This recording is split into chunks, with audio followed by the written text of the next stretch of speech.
rescue. If you are not having a good day, or if you have problems, or if you come here and think it's flamenco and you forget about the problems.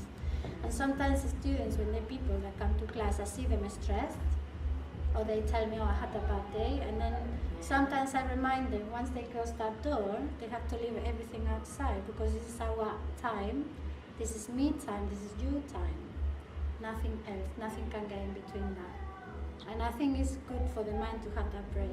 Space time when you would wait, and there would be a change in the beat, and then the audience would be surprised, because they are very used to the very quick steps, but suddenly there'll be a moment of silence, and then you would change the beat. And you're building up until you reach the climax in a way. Mm-hmm. What Nick was saying is before, maybe flamenco in the old days was a bit more, but nowadays it's more experimental, and everybody is like playing more with the rhythm, and in a way it's like playing tricks with the music. Mm-hmm. The way that you surprise the audience is because you're following one rhythm and suddenly you change to another, or just do a step like a highlight, and it's not expected, and it sounds nicer because it's usually off the compass. It's called contratiempo, and it's really nice for the ear when you're listening to it. There's a lot of space to sometimes interact. Improvise. Yeah, yes, I've got like a repertoire of things that I keep changing, and Nick knows, because we've actually done a few things together, that I'll do the same, more or less the same thing, and you have a structure, but then there is always room to, in the moment, to improvise, and once you get into, it's like in yoga, once you get in, you stop thinking, and you get into the music, and if you have a singer, then you stop thinking, and you just let go, and things will happen on things like, oh, and I like that, and maybe I'll keep that, or no, that's rubbish, and I'll dance differently every time. There's some beats in my dance that I'll do different all the time, which I love, and that's how you come up with new things, new choreographies, but depends a lot on the space, depends on the way you feel in that day, the people you are with, it's so dependable, the dance, the audience, it's so, that can change so much. But I think if you want to do like a proper show with a lot of musicians behind, you need to rehearse, and agree, because otherwise it's like an orchestra. Yeah. We need to be in tune. The less people, like if it's one guitar, one singer, and one dancer, improvising is easier because it's less people involved.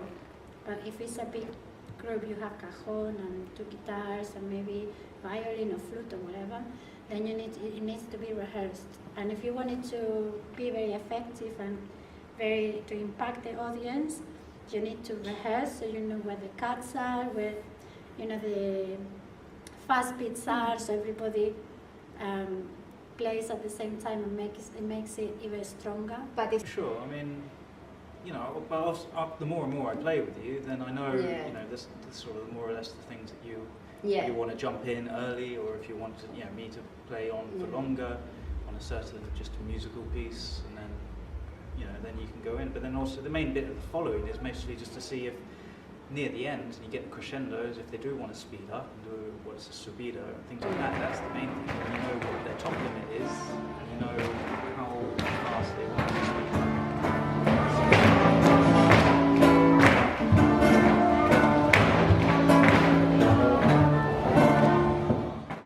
Many words have the same meanings, but if we travel from one end of the spectrum to the other, the meaning changes. We think the hour defines the meaning of time, translates into the tempo and pace of the city life. We are always short of time. In our language, we can seldom avoid to use physical distance or other spatial words to measure the passage of time. Have you ever considered that we have moved along to different rhythms long before we find our lives being propelled forward by the tick-tocks of the seconds, minutes, and hours? We have decided to explore the extremes of the quick tempo and the slow tempo, flamenco and yoga.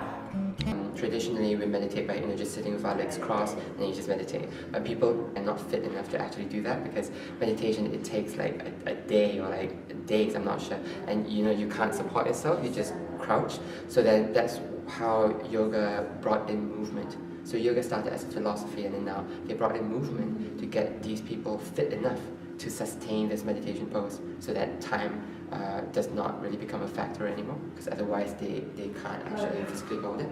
I was saying to the students earlier in the workshop that whatever you see outside in nature is a reflection of what's inside. So then the outer sun and the inner sun, and the moon being the brain. And it was quite different from like a usual yoga workshop that I would do, because it kind of went away from the normal salutations and kind of encouraged us to play a lot more. You're actually more able to move and explore once you're in that place and kind of gone into this state of losing your sense of time and kind of your state in the room. Experience. I feel sometimes that I could just be there for 1 minute or an hour or a day, whatever, but it's always different. And I will, if I'm deep enough within my meditation, I wouldn't necessarily know how objectively long it is, but it just goes for me. Yeah, and then back to reality. So. And it seems very interesting when you talk about the punctuation, that you can change the breathing and the punctuation. Yeah. And you talk about also yoga, there are certain rules that you need to follow with your breathing. Yeah. And you talk about also changing the rules. How do you think this would have an impact on the way that you experience? Yeah, well, I think the most core thing is that by breaking these rules, these students are immediately more present. And when you're present, you don't feel time moving so slowly as much, because that's when you're in an essence of flow. And we always say that when we're in flow, like it feels like time really slows down because you have so much control of everything, you're aware of everything. And that's what I kind of want to bring to them. And so whenever they break these rules, they're just so immersed into what they're doing that time is absolutely not a factor at all. Yeah, and it kind of weird because these are such new things. Yeah, it's these times are just capsuled in their memories, so they can always tap back into now. Yeah. And you also encourage the students in class to try to find their own kind of, I guess, sequence, as if it's like a cycle. And for me, it's almost like a season. Yeah. If you look at it like the salutation pose, almost like planting something and then you are seeing it grow and then harvesting. Like that's the way that I see it. Yeah. And I wanted to hear from you like how you see this. The yes, all these different movements, and they made yoga into a moving meditation. I feel like it's become still again because of how set these movements are. So it's kind of defeating the purpose in it, because they know, oh, this is warrior one, this is triangle and all that. So then the whole idea of me getting them to break these rules is to find that again, to create, so that they can actively find this way of meditation than just passively kind of being in their own world and zoning out. It's really nice to just be able to kind of explore from like getting into like this presence, and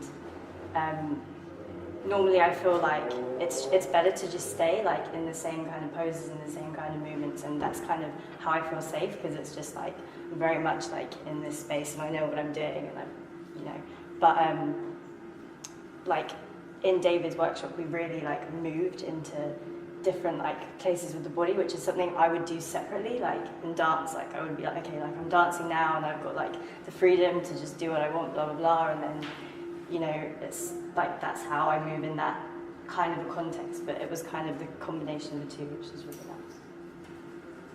That they really could find something, and ultimately I feel this sense of clarity within themselves, to an extent that time doesn't matter anymore.